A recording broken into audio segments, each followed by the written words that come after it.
On présente souvent l'autisme en description, donc en disant qu'il y a un retard de langage ou bien absence de langage, qu'il y a des intérêts particuliers, des stéréotypies, etc. Les gens pensent que c'est une maladie. C'est pas une maladie, c'est un trouble neurodéveloppemental. Donc c'est une autre façon de traiter l'information. C'est ça l'élément le plus important. Après, AVS avec Philippe Robichon.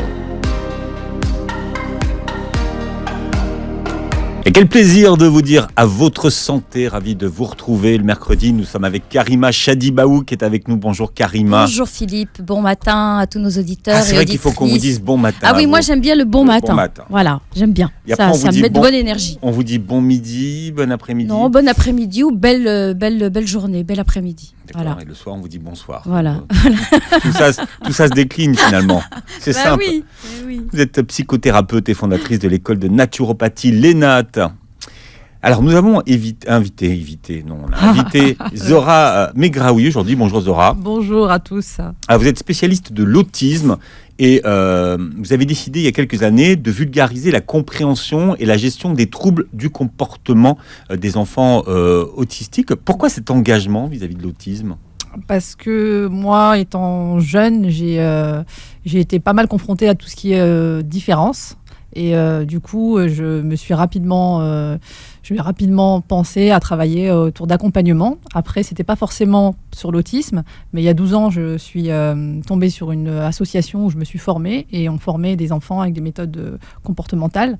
Et je me suis dit que j'étais à ma place et que je pouvais enfin aider. Et donc du coup, ça a bifurqué sur l'autisme. D'accord. Et comment s'appelle cette école, quoi, on peut les citer ? C'est une association, mais elle n'existe plus aujourd'hui. Donc c'est à 12 ans. Donc il y en a plein aujourd'hui d'associations qui forment aux méthodes comportementales. Alors vous arrivez avec une idée originale aujourd'hui puisque vous publiez une BD. Ça s'appelle Dans les yeux d'Emma et Teddy, aborder l'autisme de façon ludique et pédagogique chez Tom Pouce. Alors, c'est le premier tome de votre saga et des aventures d'Emma et Teddy. Et Tom Pouce est vraiment ce qu'on appelle un éditeur militant, puisqu'il tourne vraiment autour de cette thématique de la différence des enfants. Oui, tout à fait, de l'autisme, de la dyslexie, des atypiques, des hypersensibles, etc. Il y a énormément de thématiques qui sont développées avec Alain Royer. Et j'ai eu la chance d'être édité par Alain Royer, parce que j'ai eu beaucoup de difficultés, parce que ma BD ne rentre pas forcément dans les lignes éditoriales. Parce des maisons dites classiques, on va dire. Des codes classiques, et elle a été pas mal réfutée. Et du coup, quand j'ai rencontré Alain, ça lui a beaucoup plu. Et donc, du coup, on a commencé l'aventure. En tout cas, c'est une super idée de présenter l'autisme à travers le support d'une BD. Et vous expliquez qu'en France, sur ce sujet, on manque de support pédagogique. Tout à fait, on n'a pas assez d'outils de sensibilisation. Donc c'est pour ça que moi je me suis mise à écrire cette BD, parce que je l'ai faite surtout par rapport à ma pratique, parce que j'accompagne des enfants soit à domicile ou soit dans ma salle de travail. Et j'ai voulu mettre en dessin ce que je faisais en fait. Et du coup, je me suis dit que ça va être beaucoup plus concret pour des familles qui ne connaissent pas ou des familles qui viennent de découvrir le diagnostic. Ça peut être un aide, un petit mode d'emploi, parce que souvent en France, on annonce aux parents le diagnostic, mais on leur donne pas de mode d'emploi, donc ils sont un petit peu perdus et complètement largués. Et je me suis dit, pourquoi pas faire quelque chose de ce style-là, avec des images, sachant que les autistes sont très visuels. Donc du coup, cette BD elle est aussi accessible à un grand public. Et vous avez plein d'outils en fait. On parlera des outils que vous utilisez avec les enfants autistes. Alors, on parle de l'autisme, mais ça serait peut-être plus juste de dire les autismes. Tout à fait. En fait, le spectre est tellement large exactement. En fait, on devrait limite utiliser une façon de travailler avec un autiste, avec le nombre d'autistes qui existent. Donc c'est très complexe. Et du coup, c'est pour ça qu'il faut connaître la base et ne pas je sais pas si je vais. On a le temps de toute façon, Zora. Donc vous pouvez bien nous expliquer. Oui, en fait, ce que je voudrais mettre en avant, c'est qu'on présente souvent l'autisme en description, donc en disant que il y a un retard de langage ou bien absence de langage, qu'il y a des intérêts particuliers, des stéréotypies, etc. Mais on n'explique pas la base du problème. Stéréotypie, s'il vous plaît, Zora. La stéréotypie, c'est des autostimulations. Par exemple, vous voyez, moi, je vous parle, je commence un petit peu à bouger comme ça. Donc, un enfant autiste, il va peut-être le faire un peu plus fortement parce qu'il a un dérèglement au niveau du système vestibulaire, donc il a besoin de faire ça pour se balance. Voilà, ça peut être aussi on parle de flapping, etc., de mettre les mains flapping. De mettre les mains devant les yeux, ou de regarder comme ça, de se balancer d'avant en arrière. En fait, ça dépend. Ça peut être des stéréotypies aussi qui sont non visibles. Ça peut être, par exemple, j'avais un exemple d'une conférence de Stéphanie Bonneau-Brier qui expliquait que elle bougeait ses orteils en fait à l'intérieur et ça la gênait en fait par rapport à sa chaussure. Donc ça fait partie des stéréotypies, mais qui sont invisibles. En fait. C'est là on les voit pas. On les voit pas forcément. Mais elle le fait. Et ce qu'il faut dire aussi, c'est qu'au niveau des stéréotypies, ce qui est malheureux, on va dire, c'est que pour les autistes, pour les personnes comme lambda, comme moi, qui sont non autistes, ça va être socialement acceptable, mais pour un autiste, ça ne sera pas acceptable. Donc il y a cette différence-là qu'il faut noter. Et vous dites bien, et vous utilisez bien non autiste. Oui, je dis non autiste parce que j'aime pas trop le mot neurotypique, mais après chacun fait comme. Il y a des termes, moi, qui me. Ça devient compliqué aujourd'hui. Il y a des termes qui me gênent quand on parle de normes, de normalité, exact. C'est des choses qui me. Pareil, parce qu'on est tous différents, on est riches de nos différences, donc c'est pour ça que je dis non autiste, pour distinguer. Absolument. Moi, c'est un monde qui me fascine. Parce que en préparant l'émission, je vous l'avais dit, Philippe, j'avais un petit peu peur pour être complètement authentique. Voilà, il faut être honnête. C'est un thème on tourne autour du thème depuis un moment avec Karima, et vous avez reconnu, vous dites, moi voilà, je vous ferai pas une conférence sur l'autisme aujourd'hui. Non, du tout, parce que je maîtrise pas du tout. Je l'ai étudié dans mes études, on voit un petit peu tous les troubles et tout ça, mais bon, on n'est pas des spécialistes et c'est tellement pointu, puis tellement par rapport à la recherche aussi, tellement de choses, ça évolue aussi. On a appris tellement de choses sur le cerveau avec les neurosciences. Donc du coup, je me disais oh là là, moi j'y connais pas grand chose, même si j'ai accueilli dans les centres sociaux. Donc, parce que dans certains centres, j'anime le lieu d'accueil par enfants, les LAP, donc où les parents viennent avec leurs enfants, ils viennent jouer, s'amuser. C'est un temps vraiment maman-enfant ou papa-enfant, et où j'ai eu des enfants autistes. Et du coup, j'étais obligée de replonger dans mes bouquins et de revoir un petit peu comment m'adapter. Une petite fille notamment adorable, une petite fille de 4 ans, de 4 ans, et avec laquelle j'ai appris énormément de choses. Que je voulais dire, C'était d'une puissance extraordinaire. Et en préparant l'émission pour être complètement authentique, quand on a parlé avec Philippe, l'après-midi même, je reçois dans l'atelier des parents, les papas solo, c'était maman solo, papa solo. Il y avait un papa qui est venu avec son enfant autiste de 11 ans.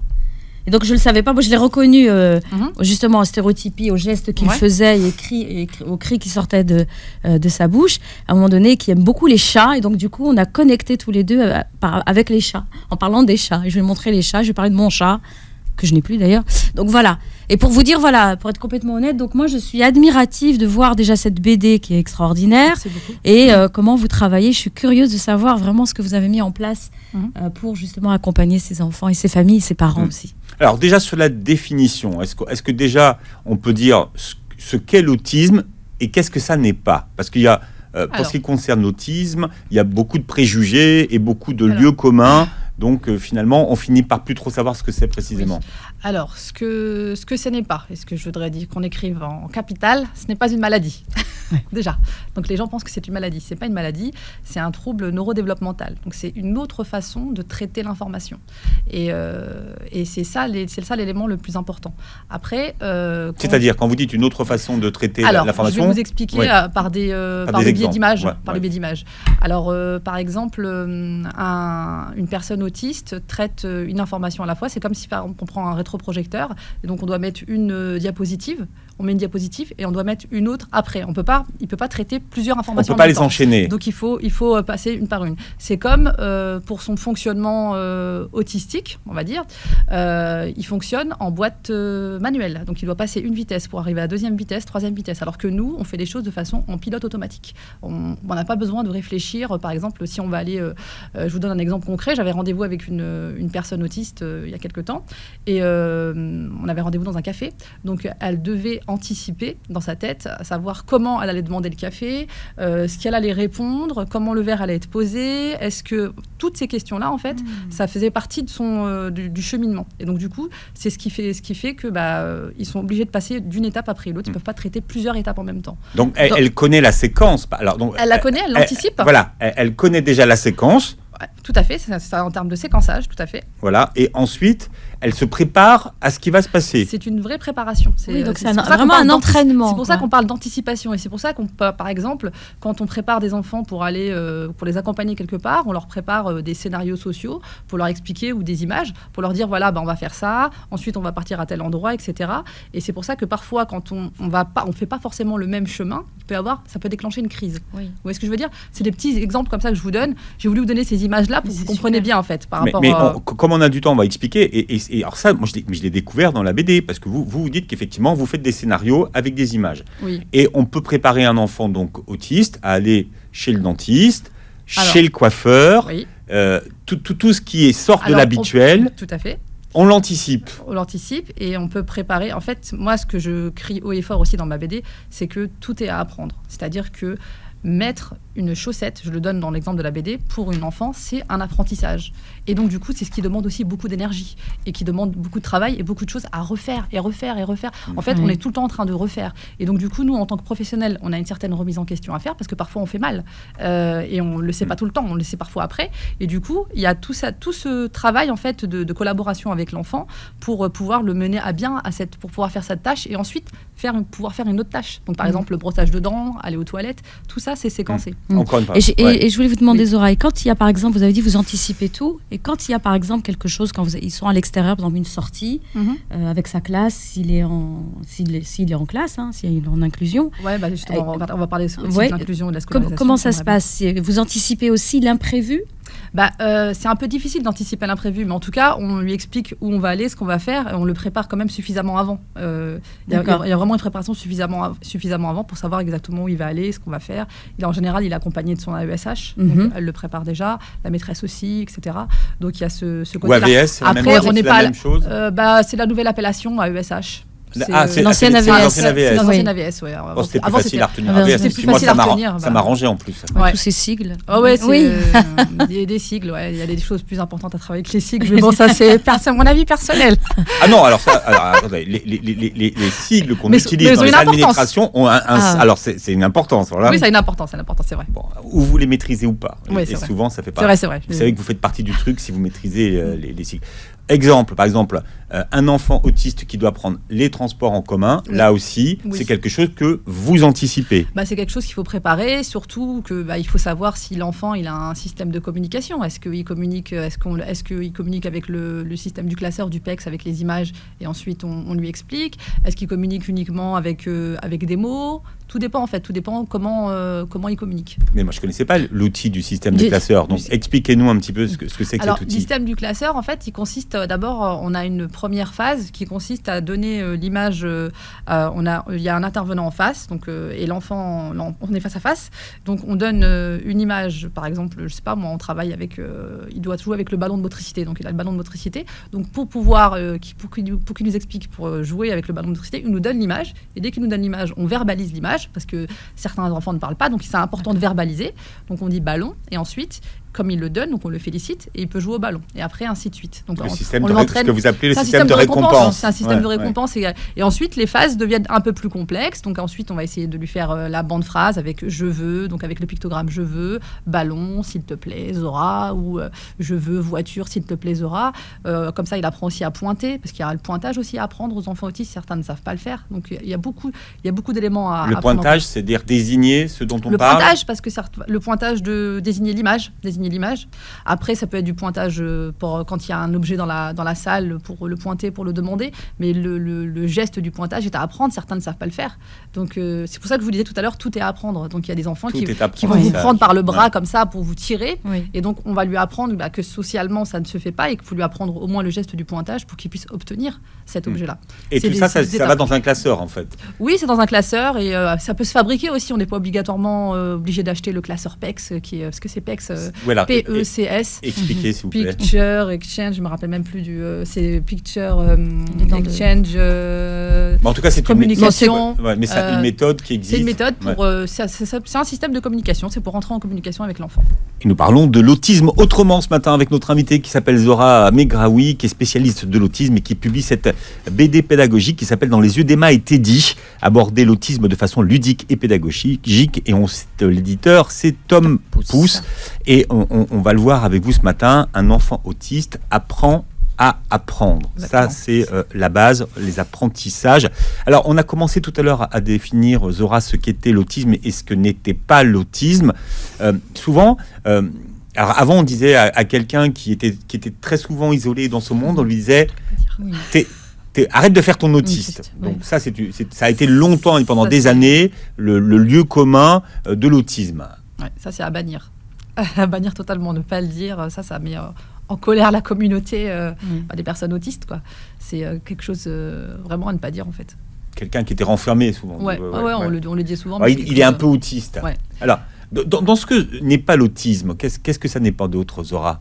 Qu'est-ce que ça n'est pas d'autre ? Donc je vous ai dit, c'était pas une maladie. C'était pas une maladie, hein ? Voilà, ce n'est pas. En fait, je pense que c'est l'essentiel à savoir, c'est que ce n'est pas une maladie, en fait, et que chaque cas est différent. Donc, et l'essentiel à comprendre, en fait, ce que je vous l'ai dit tout à l'heure, la base vraiment de l'autisme, c'est qu'il faut découvrir le fonctionnement autistique de l'enfant et son fonctionnement sensoriel. Donc, c'est la sensorialité qui est à prendre en compte en premier pour comprendre pourquoi il y a tel comportement qui apparaît. Et pas le contraire. On ne dit pas il est autiste parce qu'il a des troubles du comportement. Non, en fait, pourquoi il a un trouble du comportement, et on essaye de comprendre et on essaye de voir au niveau de la sensorialité, c'est-à-dire que pour parler de sensorialité, donc ça touche tous les 5, la vue, l'ouïe, l'odorat, le toucher, le goût. Et donc il y a certains de ces sens qui sont soit stimulés ou soit surstimulés. Donc on parle de hypersensorialité ou de hyposensorialité pour certains. Et chez un enfant, il peut être hypo et hyper. Par exemple, il peut être hypotone, par exemple au niveau du poignet, mais par contre, il peut être hyper au niveau de l'audition, entendre des bruits que vous pouvez même pas percevoir. Donc il y a ça à comprendre dans l'autisme pour mieux les accompagner au quotidien. Est agressé par des sons. Par des sons. Par exemple, moi j'avais travaillé là sur un spot, donc j'espère qu'il sera bientôt diffusé, enfin bientôt produit. C'est pour plus tard. Enfin bref, ça c'est en aparté. Je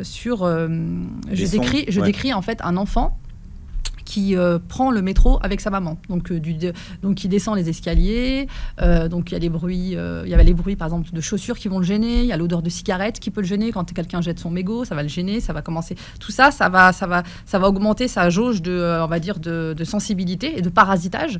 Donc après il va aller demander le ticket, il va oblitérer le ticket. Ensuite, il arrive devant le quai. Il y a des gens qui peuvent manger, par exemple, un grec avec des frites. L'odeur va le dégoûter. Ou bien il va passer, puis il y a l'odeur de parfum d'une femme ou d'un homme qui va le déranger.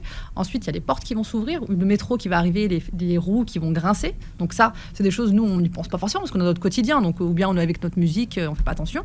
Lui, déjà, ça va absorber une certaine énergie. Il va rentrer, etc. Et donc, du coup, j'explique que en permanence, ces enfants sont parasités par ces choses-là que nous ne voyons pas. Donc c'est pour ça qu'on parle de handicap invisible, c'est des choses qu'on ne voit pas. C'est pour ça que parfois on dit pourquoi tu es fatigué, c'est parce que tout ça, en fait, toute cette accumulation. Donc imaginez. Il est toujours stimulé. Il a l'essence toujours stimulée, en fait. Ouais. Il a l'essence stimulée très régulièrement. Et donc du coup, parfois un sens va éteindre les autres sens. Par exemple, c'est pour ça que parfois quand les gens pensent que quand on appelle l'enfant, on croit qu'il n'entend pas, mais c'est pas qu'il n'entend pas, c'est qu'il y a un autre sens qui est surstimulé. Et du coup, ce qui fait qu'il n'entend pas forcément, mais il est en mode veille, c'est ça qu'on dit, en mode veille. Et je voulais revenir sur quelque chose, faire le lien pour que vous compreniez bien l'impact que ça a au niveau de l'école, donc au niveau de la classe. Donc un enfant, d'ailleurs Béatrice Ducas en parle très bien dans ses vidéos YouTube. Un enfant en classe, c'est à gérer, un enfant autiste, en tout cas en termes de bruit et tout ça, en termes de parasitage, c'est juste épuisant. Donc par exemple, il y a les néons qui vont le gêner, il y a peut-être la voix de la maîtresse, il y a peut-être quelqu'un qui va ouvrir sa trousse, ça va le gêner. Ensuite, il va être chahuté dans la cour, ou bien dans les... tous ces exemples-là, tout ça font que l'enfant, à la fin de la journée, il est KO. Donc voilà, c'est des choses qu'on voit pas, mais c'est que toutes lui, ces choses que lui vit. Non, mais tout à l'heure, je vous parle déclenche aussi des crises. Non, mais nous, on ressent pas. Donc effectivement, on a du mal à appréhender ce que ça peut susciter chez un enfant. Voilà. Et donc tout à l'heure, vous me disiez qu'est-ce que n'est pas l'autisme. C'est pas forcément parce que les gens ont dans la tête un autiste, c'est soit quelqu'un de super méga intelligent, ou bien quelqu'un qui va se taper la tête contre le mur. Donc c'est pas ça. C'est pas.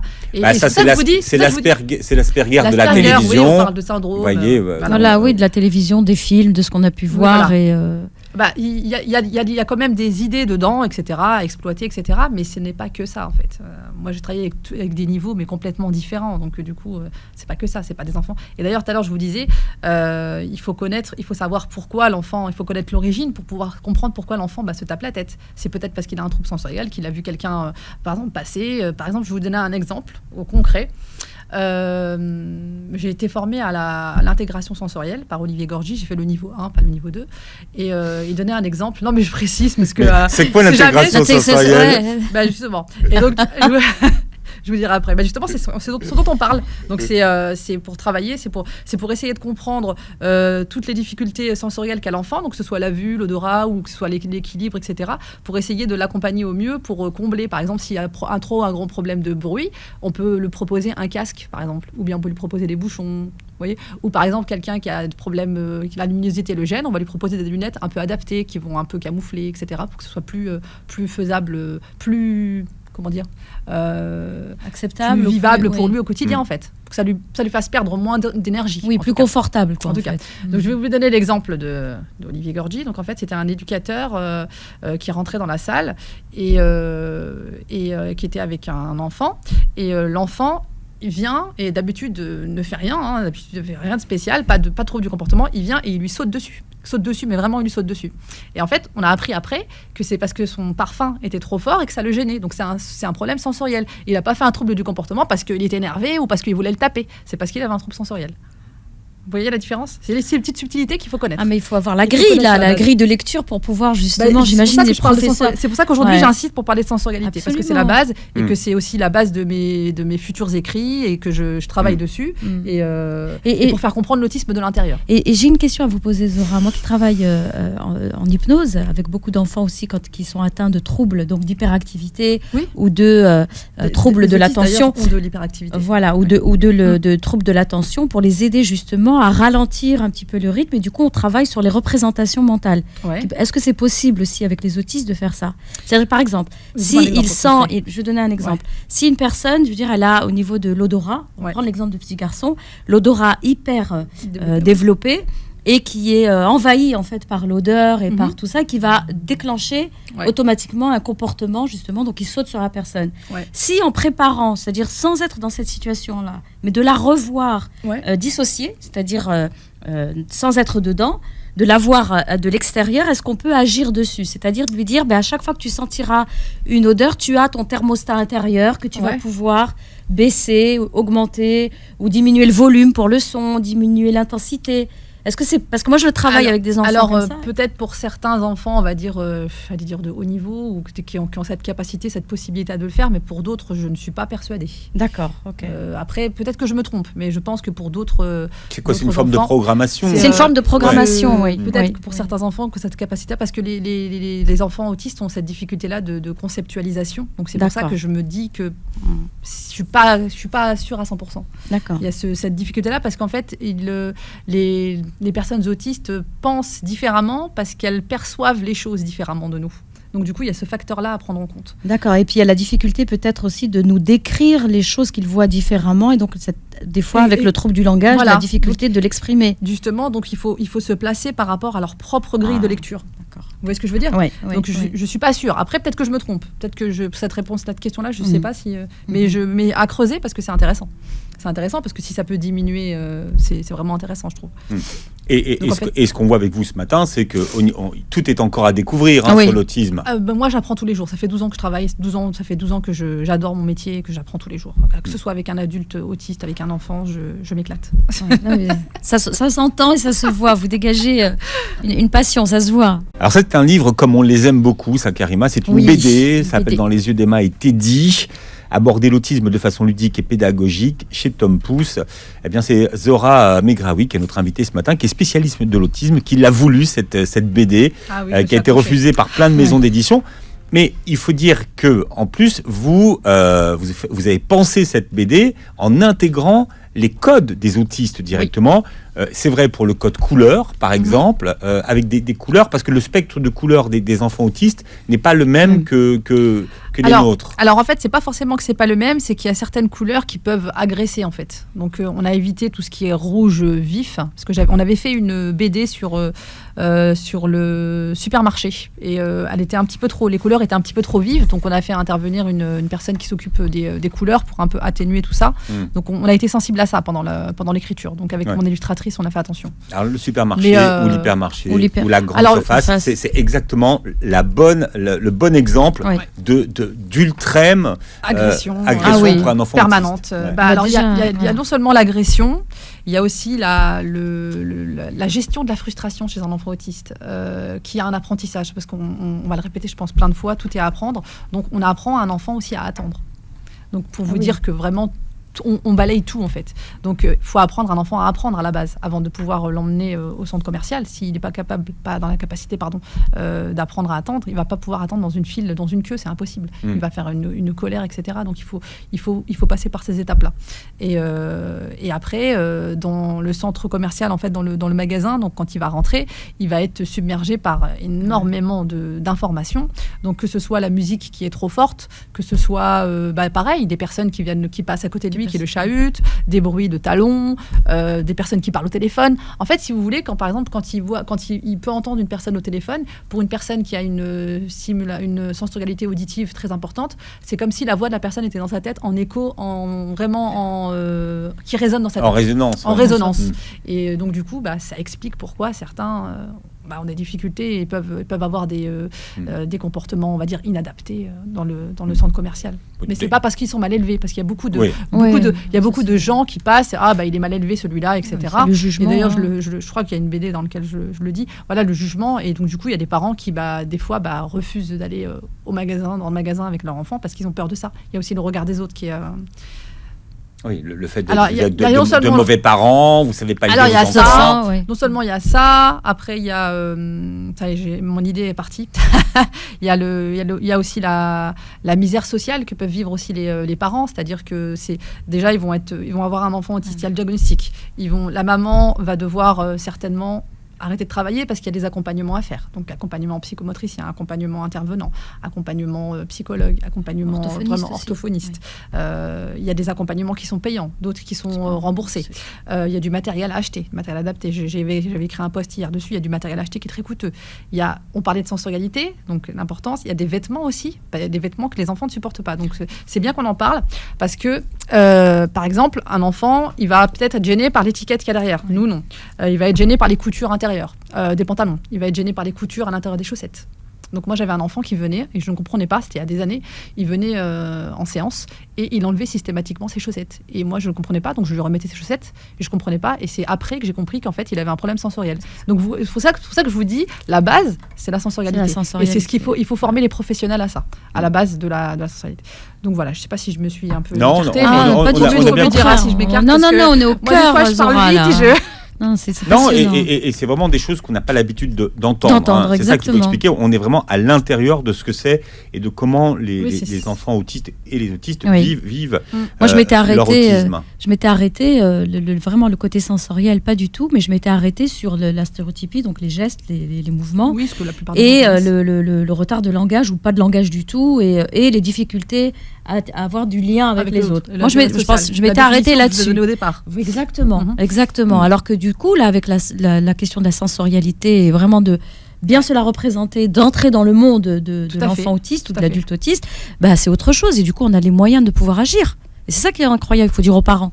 C'est incroyable. Alors, en parlant des parents, vous dites dans votre livre que les parents sont experts de leurs enfants. Oui. Pourquoi est-ce que vous avez besoin de leur rappeler ça ? Parce que alors là, là vous touchez bien. Parce que souvent, quand ils ont leur diagnostic, ils sont amenés à rencontrer des professionnels. Donc, je dis pas ça par prétention ou quoi que ce soit, mais c'est par des retours que j'ai eu des parents. Ça fait quand même 12 ans que je travaille avec eux. Ils ont rencontré des professionnels, des professeurs, des médecins, des pédopsies, etc., qui leur disent on pourra rien faire de votre enfant, ou votre enfant c'est un légume, laissez-le. Enfin, je veux dire, il va aller dans un centre, etc. Et quand un parent, il entend ça et qu'il croit en son enfant et qu'il connaît mieux que personne son enfant. Moi, en tant que maman, moi aussi, je connais très très bien mon enfant. Vous aussi, peut-être vous avez des enfants, vous le connaissez parfaitement. Pour moi, c'était important de préciser parce que on a souvent des professionnels face à nous qui se positionnent en tant que sachants. Et moi, je vous le dis, et tout à l'heure, je n'ai pas honte de vous le dire, j'apprends tous les jours. Tous les jours, j'apprends et des fois, je me trompe. Et il faut apprendre, il faut avoir cette j'arrive pas à le dire. Humilité-là. Cette humilité quand on travaille avec des enfants. Ouais. Et donc, du coup, les parents, pour moi, sont au premier plan. Sont mes partenaires principaux. Ils savent si les enfants vont bien ou pas bien, même si le spécialiste vous dit qu'il n'y a rien. Oui. Tout à fait. Ils vont vous donner des informations très précises sur, par exemple, si par exemple, il vient en séance un matin et qu'il n'a pas bien dormi. Donc, c'est important pour vous de le savoir en séance parce qu'il y a des activités que vous ne ferez pas avec lui parce qu'il est plus irritable. Donc, ça permet aussi à nous, en tant que professionnels, de nous adapter par rapport au travail. Donc, c'est des petits détails comme ça qui paraissent comme ça. Mais eux, ils sont 24 heures sur 24 avec l'enfant. Nous, on est là 2 heures par-ci, 1 heure par-là. Et eux, c'est au quotidien. Oui. Donc, on est à des années-lumière de se représenter ce que vivent les parents au quotidien. Alors, il y a plein de méthodes. Il y a ce qu'on appelle le chaînage. Moi, j'ai appris plein de trucs. Oui, le chaînage avant, le chaînage arrière. Ouais. Donc, c'est des petites méthodes pour décomposer la tâche. Et donc, du coup, on aide l'enfant jusqu'à la dernière tâche. Et la dernière tâche, il fait le travail tout seul. On le félicite. Ça permet un peu d'augmenter la motivation. Donc, se laver, s'habiller. Pour tout, se brosser les dents. Ouais. On peut le faire pour tout. Donc, on parlait tout à l'heure de cette question de la scolarisation ou pas. Excusez-moi, le chaînage, c'est pas une méthode, c'est une procédure. C'est une procédure. Juste process. Parce que dans ce monde-là, on joue beaucoup avec les mots, il faut faire attention. Donc je préfère le préciser. D'accord. Follow the process. C'est une procédure en méthode comportementale, en fait, le chaînage. Bon, alors pour l'école ou pas école, il y a encore beaucoup d'enfants autistes qui ne sont pas scolarisés. Question d'argent. Alors, non, pas du tout. En fait, il y a 80% d'enfants qui sont déscolarisés. C'est énorme. Donc, il y a une naissance sur 100. Donc, il y a 8000 enfants par an qui naissent autistes. Et ce qu'il faut savoir, c'est que ces enfants-là, donc, ils sont déscolarisés, donc ils sont à la maison. Et les autres enfants, donc les 20% restants, sont scolarisés et parfois mal scolarisés. C'est-à-dire que ce n'est pas une scolarisation comme vous pouvez le comprendre vous, où l'enfant vient à 8h30 et part à 16h30. Parce qu'il y a des accompagnements aussi à faire et parce que parfois aussi, on va accueillir un enfant peut-être 1h30, 1h30 par jour. Moi, j'avais le cas d'un enfant qui était accueilli 1h30 par jour et à partir de 15h30. Donc, je ne voyais pas trop l'intérêt. 15h jusqu'à 16h30. Quel est l'intérêt d'amener un enfant qu'est-ce qu'il va apprendre, sachant que les enfants sont beaucoup plus concentrés le matin que l'après-midi. En termes de rythme, il y a beaucoup trop de problèmes au niveau de la scolarisation en France. C'est un drame, je trouve. C'est vraiment un drame. Et aussi, il y a un manque de formation. Excusez-moi, il y a un manque de formation des enseignants. Moi, je suis pour la formation continue. Moi, je suis un peu utopique. Je suis désolée, mais je suis pour la formation continue. C'est-à-dire que le spectre est tellement large, on ne peut pas se permettre de venir faire une formation et dire voilà, vous allez accueillir un enfant autiste, vous allez faire ça, et ça va être réglé. Et après, on arrive en classe, on a l'enfant, on ne sait pas comment faire avec lui, en fait. Et du coup, je suis pour vraiment un suivi de l'enfant régulièrement, en fait, tout au long de l'année, quoi. Donc ça, c'est mon souhait, mais en réel... Mais alors, qu'est-ce qu'il faudrait pour justement favoriser l'intégration des enfants autistes à l'école ? Alors, pareil pour le mot intégration. On n'emploie plus ce terme, on parle d'inclusion, c'est le mot à la mode. En fait, non, il faut que la loi 2005 soit respectée. Chaque enfant a sa place à l'école. Oui. Donc, il faut se battre, il faut que les parents connaissent leurs droits, connaissent le droit de leurs enfants et qu'ils puissent avoir une place à l'école, tout simplement. Mais ça ne se passe pas comme ça dans les pays scandinaves ou à l'étranger. Tous les enfants sont accueillis. Il n'y a qu'en France où on a cette difficulté-là. On a presque 40 ans de retard. Donc, c'est dramatique. Franchement, c'est dramatique. Quelles sont les options qui s'offrent aux parents d'enfants autistes et qui ne peuvent pas les scolariser ? Alors, les options un peu obligatoires. Les options, c'est soit trouver un centre spécialisé, éventuellement, centres spécialisés. Mais pareil, pour les centres spécialisés, il y a les IME, il y a les hôpitaux de jour, où il y a des... moi, je ne les recommande pas trop, mais après, ça, c'est mon avis personnel. Pareil, il y a des listes d'attente qui sont très longues. Donc l'enfant, il peut rester à la maison pendant très longtemps, à rien faire. Donc ce qu'on peut faire, c'est éventuellement faire appel à des associations qui ont des intervenants pour venir travailler à domicile. Si la MT parce que les enfants ont aussi une allocation handicap que la MDPH évalue. Et donc, du coup, ça peut financer un peu cette partie-là pour que l'enfant soit stimulé. Parce qu'il faut savoir que plus l'enfant est stimulé tôt, plus l'enfant, quand on a un diagnostic d'autisme, est stimulé tôt, plus les progrès vont être assez fulgurants.